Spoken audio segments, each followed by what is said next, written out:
9 services en 1 heure, c'est un rythme plutôt rapide, mais les médecins savent que les politiques ont travaillé en amont sur les contrats de projet, alors ils jouent le jeu de la visite au pas de charge.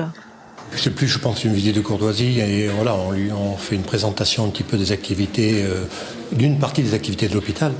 Parce qu'en fait, on ne fait que quelques services, comme vous l'avez vu. Ils intégreront quand même, ces visiteurs, quelques chiffres parlants. Par exemple, que le SAMU organise 300 évasans par an, des îles vers l'hôpital, dont une centaine par hélicoptère, ou que la réanimation reçoit 750 malades.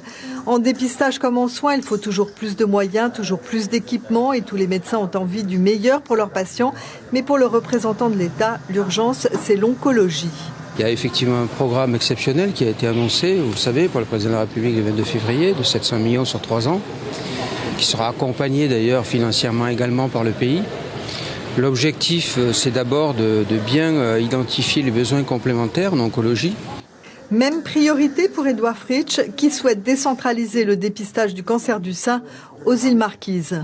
Ce mammographe, je l'espère, en tous les cas, on va l'obtenir le plus rapidement possible maintenant, pour les Marquises en particulier, puisqu'il fait partie du contrat que nous devons signer avec l'État sur les moyens de service de l'oncologie. Mais en matière de santé, rapidement ne veut pas dire dans la précipitation. Diagnostiquer et traiter, ça ne s'improvise pas.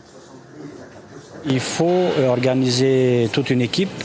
Il y a une partie d'équipe itinérante, il y a une partie d'équipe fixe et il faut organiser également tout le roulement des médicaments parce qu'il s'agit de médicaments spécifiques pour pouvoir traiter les patients en termes de chimiothérapie.